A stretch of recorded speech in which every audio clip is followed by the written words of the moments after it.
Nakahanda ka ba at naghihintay? Magandang araw ng Martes, kapanalig. Kapistahan ngayon ni San Hilario.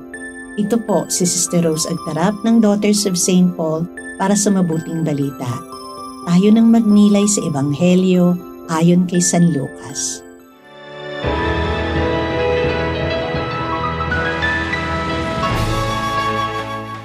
Sinabi ni Jesus sa kanyang mga alagad, "Maghintay kayong bihis at handang maglingkod na may nakasinding mga lampara.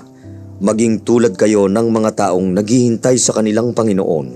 Pauwi siya mula sa kasalan at agad nilang mabubuksan ang pinto pagdating niya at pagkatok. Mapalad ang mga lingkod na iyon na matatagpo ang naghihintay sa Panginoon pagdating niya. Maniwala kayo sa akin. Isusuot niya ang damit pantrabaho at pauupuin sila sa hapag at isa-isa silang pagsisilbihan. Dumating man siya sa hating gabi o madaling araw at matagpuan niya silang ganito, mapalad ang mga iyon."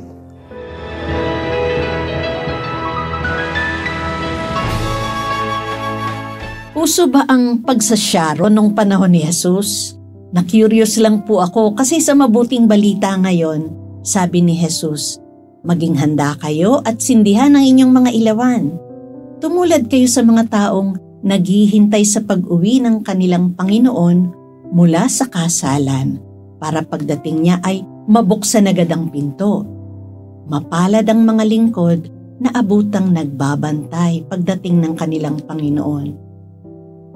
Nung panahon po ni Jesus, karaniwang tumatagal ng 7 araw ang pagdiriwang ng kasal. Kasi maliban sa piging, merong sayawan at iba pang mga kasiyahan at tradisyon upang parangalan ng bagong kasal.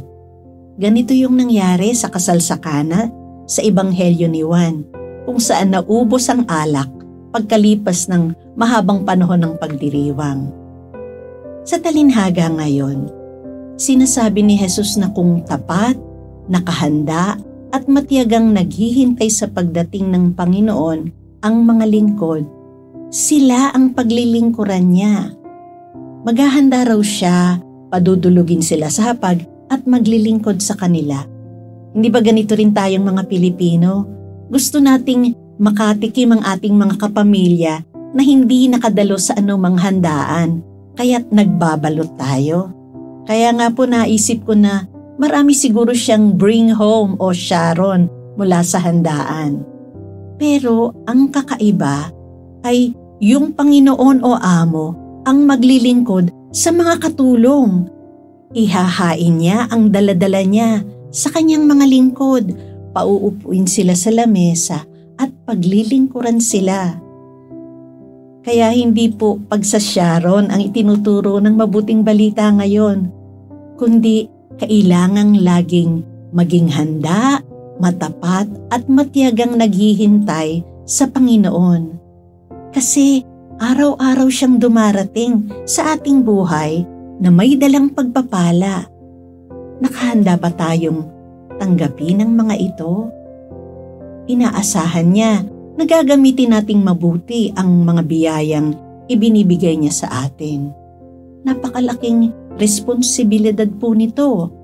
At kadalasan, kapag wala o malayo ang bantay o amo, ang tukso ay ipagpaliban muna ang alam nating dapat nating gawin ngayon. O masahol pa ang magmalabis at nakawin ang pag-aari ng amo o pinaglilingkuran. Kapanalig, tapat ka ba sa iyong tungkulin o trabaho, sa iyong asawa o sa Panginoon? Nagpapasalamat ka ba sa mga biyayang patuloy niyang inihahanda para sa iyo araw-araw? Our God is the God of surprises. Hindi natin alam kung kailan siya darating para sunduin tayo. Handa ka bang salubungin siya at magbigay ng accounting ng iyong pangangasiwa? Mga kapanalig, maraming salamat po sa inyong suporta sa aming misyon, lalong-lalo na sa mga donors at sponsors ng programang ito.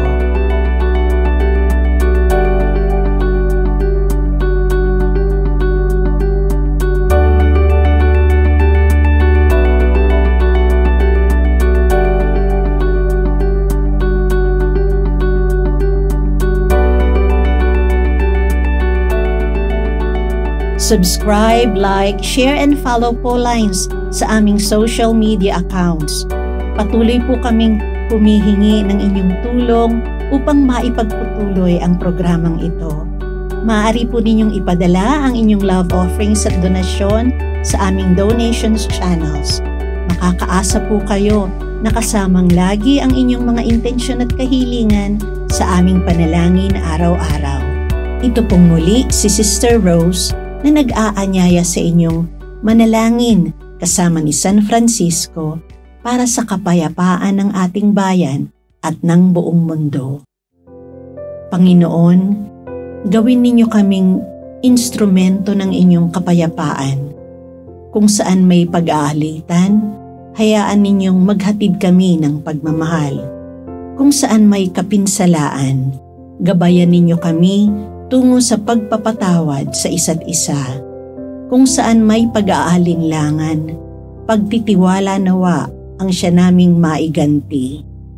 Kung saan may pagkabigo, pag-asa nawa ang aming maisaisip. Kung saan may karimlan, ihatid nawa nami liwanag. At kung saan man may taong nalulungkot, kaligayahan nawa ang aming maihandog. Naway lagi naming piliin ang magmahal sa aming kapwa na nilimot ng lipunan, kaysa asaming kami ang mahalin. Sapagkat ang tunay na pagtanggap nasa pagkakaloob at nasa pagpapatawad ang aming kapatawaran. Tanging nasa kamatayan ang muli naming pagsilang sa buhay na walang hanggan. Amen. We are here to provide a new way of communicating and proclaiming the gospel.